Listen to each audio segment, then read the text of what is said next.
Hey,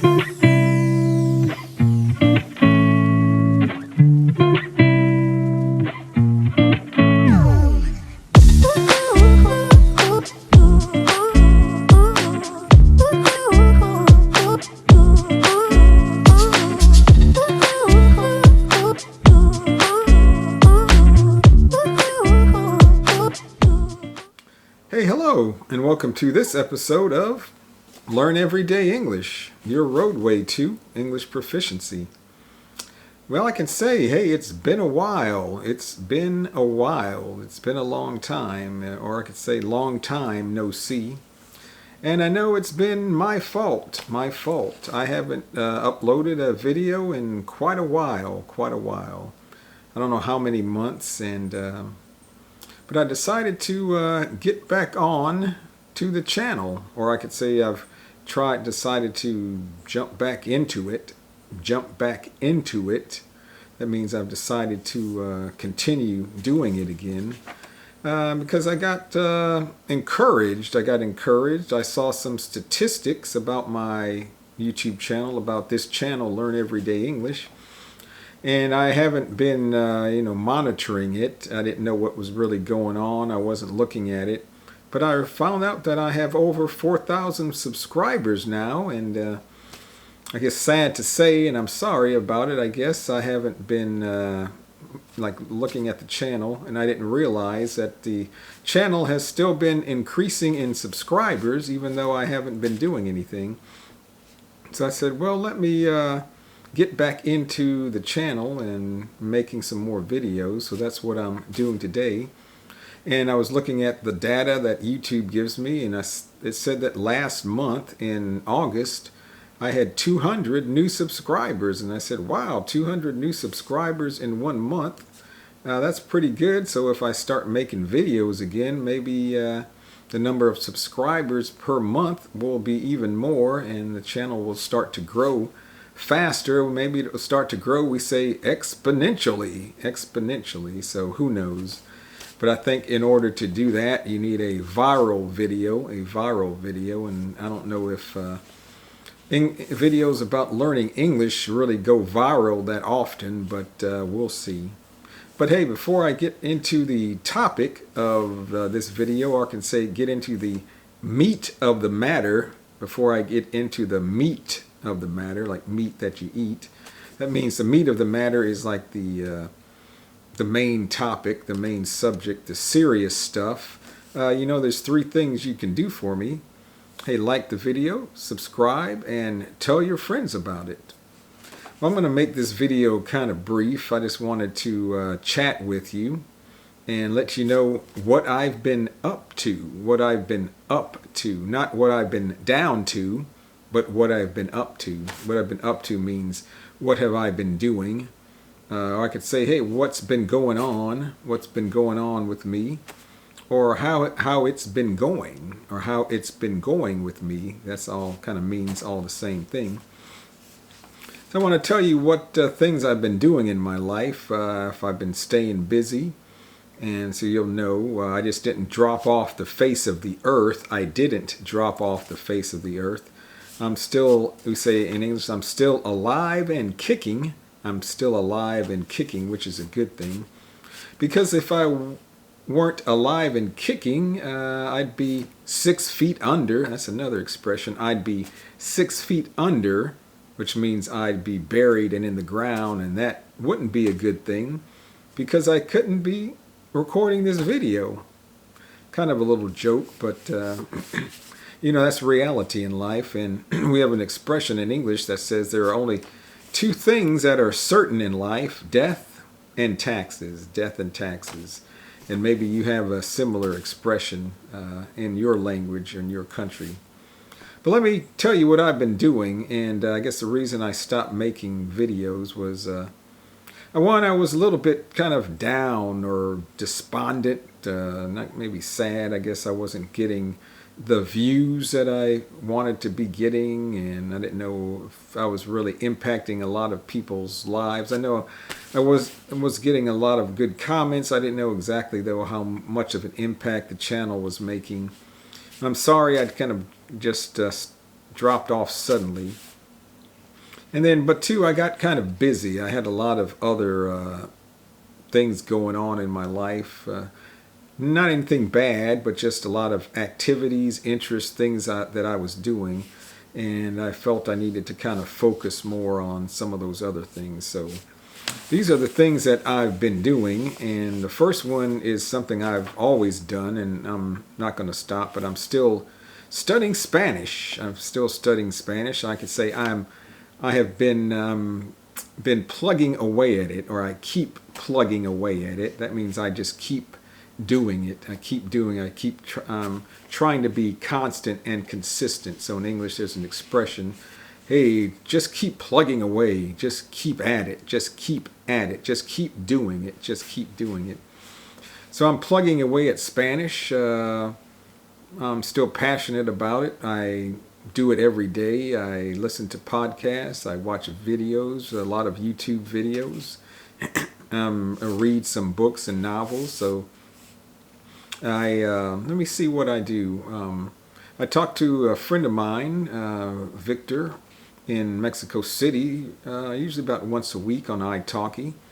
I have a group conversation class I do every Tuesday for an hour and a half. I really enjoy that. It's with a teacher, Spanish with Carmen. She's on YouTube but has a podcast. And I don't know if she has a podcast. She's on YouTube and has a website. And for an hour and a half every Tuesday, I have a group conversation class with her and 3 other students. One is from Poland, one's from Brazil but's living in Spain, and the other one is from Denmark. So it's a real good class. She gives us a reading, something we got to read, an article, and then we go over vocabulary. It's for advanced Spanish speakers. And then we have answer questions about it. So it's a real good interaction. I really enjoy that.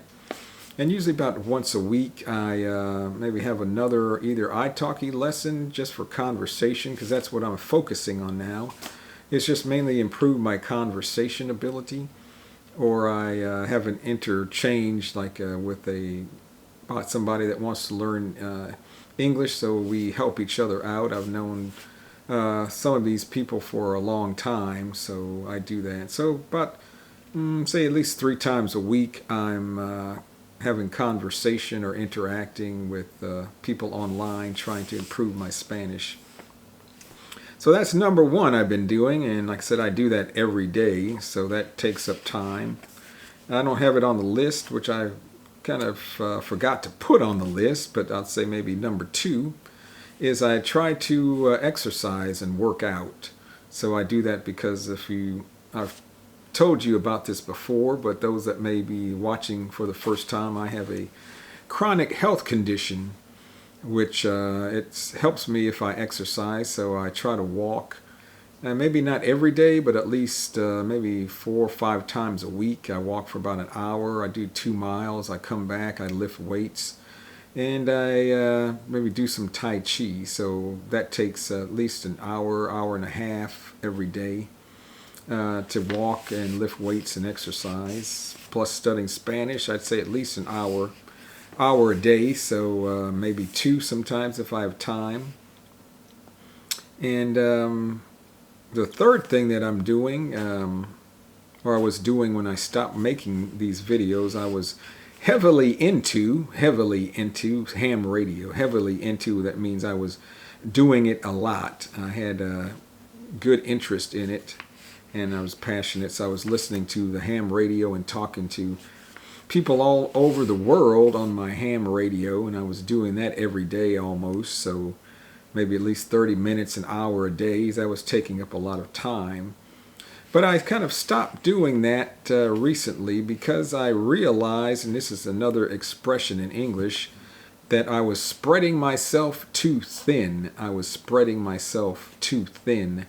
That means I was involved in too many activities, and what happens is that if you try to do too many things at once, you don't really have the time to devote to everything, and you maybe don't get good at anything. So I know there's an expression I just learned in Spanish which I really like. It says mucho abarca poco aprieta, and I really like that because it says if you try to hold on to a lot of things at once, you end up actually squeezing very few things. So, and that's very key, I think, and especially in trying to learn a language.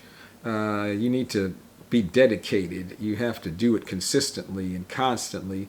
You can't be trying to do a lot of other things at the same time, or you won't have enough time and energy to devote to, say, learning English. So that's what I was doing. Spanish, exercising. Number 3 was ham radio. Number 4, I was learning to play the Irish tin whistle. And this is something I had tried to do before years ago, and I did it for about a year, and then I stopped because, again, I didn't feel I had enough time. But this is an Irish tin whistle. I think I have a video about that. I'll just play the so you can hear what it sounds like.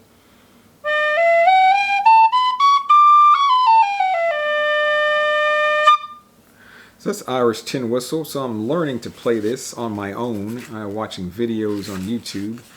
It's not an easy instrument to play well. It's been a lot more difficult than I thought. But the reason I started trying to learn to play this whistle again is my brother talked to me one day, maybe 3 months ago. And he said, "Hey, I'm learning to play the Irish bouzouki," which is kind of it's a stringed instrument. They play in Irish music. And he said, there's an Irish music kind of workshop that's going to be going on at the end of October. I signed up for it. Hey, do you want to go with me and attend the workshop? You can. There's going to be workshops on bouzouki, but there's also going to be workshops on, say, violin. But there's also going to be workshops on the Irish tin whistle. He knew I have an interest in that, and I was learning to play it before. So I said, this is the posture when you're being pensive, we say in English, pensive, like thinking about it. So I thought about it. I said, okay, that sounds fun. Yeah, maybe I need to try to get back into learning the Irish tin whistle again. So in order to get up to a decent level, I started trying to play that every day. So when I go to the conference, which is going to be next month, end of next month, I'll be kind of maybe at an intermediate level. So I won't be going in as a beginner with knowing nothing, because it's not really geared for, the conference is really not for beginners. So I needed to make sure I was at a certain level before I go to this conference. So I've been practicing the tin whistle almost every day, maybe for 30 minutes. So that's another thing I've been doing. I'm still a member of the Jimbe drum ensemble I've told you about before, called the Joy of Jimbe Drumming. And we practice twice a month, the first Saturday and the third Saturday of the month. And then we also have performances, or sometimes we say gigs. Gigs is like a show or performance all around the Houston area, usually on weekends. Maybe every other month we have a performance. For example, we have performance coming up next Saturday, and the following Saturday after that we have a performance. And in October we have practice, 2 Saturdays, and we have 2 performances in October, another one in November, and usually that's in Houston, which is at least an hour and a half away. So that's taking up time, and sometimes I need to practice my drumming, so that's been taking up some time. On Wednesday, I volunteer for an organization called Meals on Wheels, which I really like. I deliver food to elderly people and people that maybe have a handicap or that sort of thing. And that usually takes about 2-3 hours every Wednesday, so that's something that's been taking up my time. But I wanted to say, on the Irish tin whistle workshop I'm going, the phrase I wanted to mention to you was, "All work and no play makes Jack a dull boy." There's an expression in English called "all work and no play makes Jack a dull boy." That means you can't be working all the time. You have to have fun with something. So too, I'm trying to incorporate some English phrases into this video to give you something else besides just an update of what I'm doing. So remember, the first thing I said was the Spanish. I keep plugging away at it. That's the first phrase. Ham radio was just, I didn't want to spread myself too thin. I didn't really have an expression for working out or exercising. Irish tin whistle is all work and no play, makes Jack a dull boy.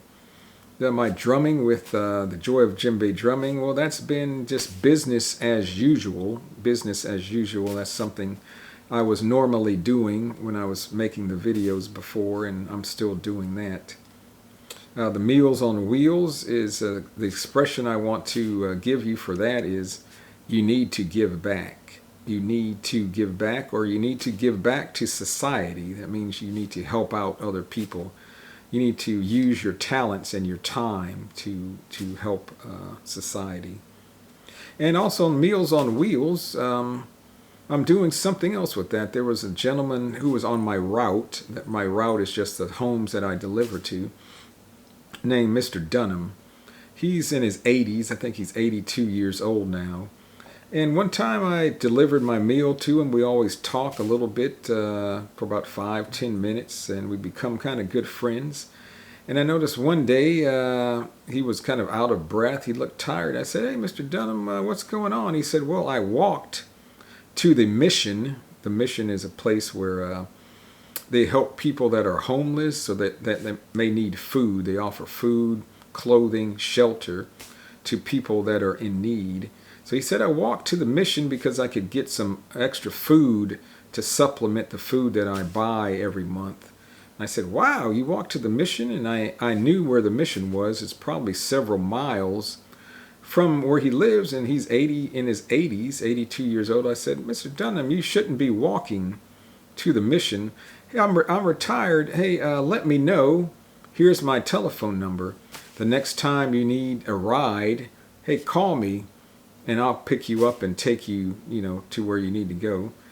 So I can say Mr. Dunham has taken me up on my offer. He has taken me up on my offer. That means he has said, "Okay, I'm going to let Gary know when I need a ride," and he's been calling me usually maybe at least once a week. I've taken him to a doctor's appointment, a dentist appointment, taken him to the grocery store several times, and a couple of other places. So I've been doing that to help him out. So that's been kind of keeping me busy as well.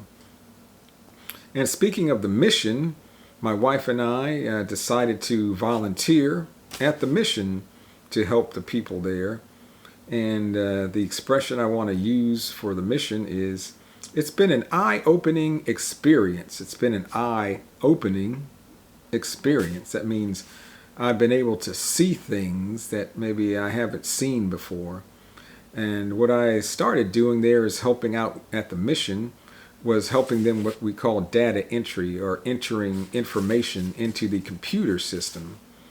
And I was sitting there as people were coming in and out, and I could see people were coming in and out of the mission all day long, saying that they needed food, they needed clothing, some people needed a place to stay.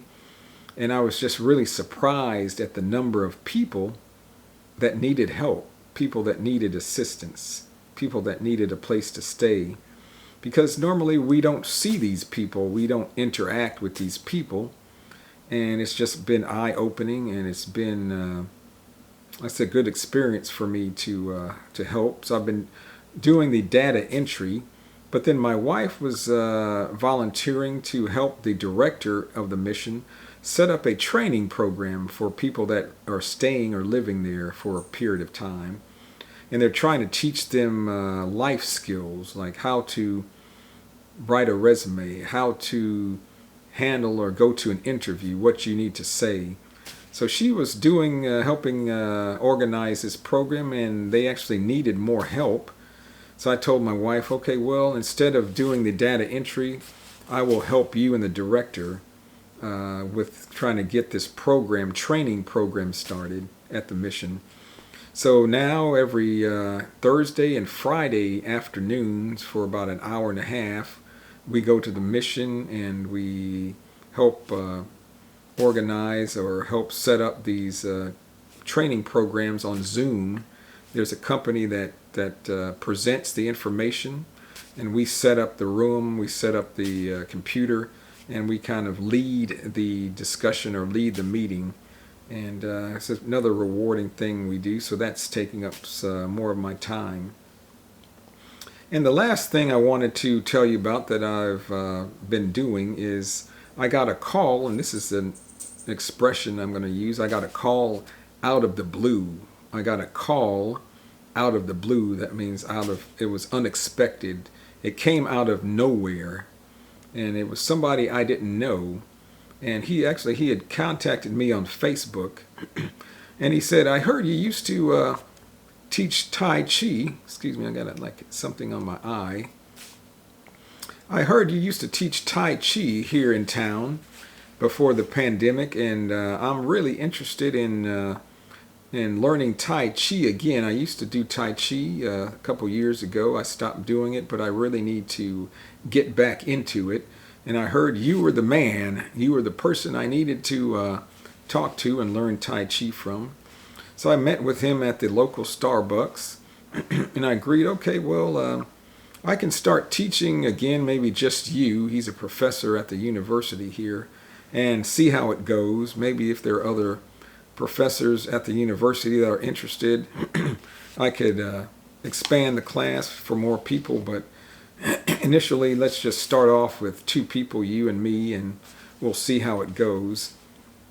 So I had to kind of go back and relearn a few things on my Tai Chi form. I've been practicing that and talking to him, so I told him we can maybe meet once or twice a week, and I could teach him Tai Chi. So that's something else I've been doing as far as here, trying to learn the Tai Chi form again. And I'll be doing once he's trying to find a place for us to meet at the university, a room we can use. Once he gets the approval, I start doing that. So that's something else I'll be doing, during the week, once or twice a week for at least probably an hour and a half or so. So that's a lot of stuff that's been going on in my life. Again, to recap, Spanish, exercising, lifting weights. I was doing the ham radio, Irish tin whistle, my drumming ensemble group, Meals on Wheels, volunteering at the mission, and teaching Tai Chi. And hey, let's not forget honeydews. Honeydews, have you heard that? My wife has a honeydew list for me.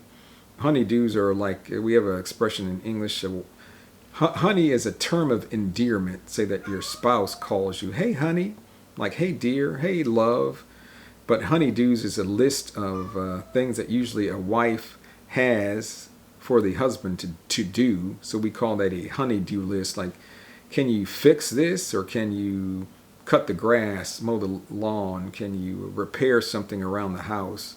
That's called a honeydew list. So I also have honeydews that I need to do. I need to maintain the yard, that type of thing. So it's keeping me busy.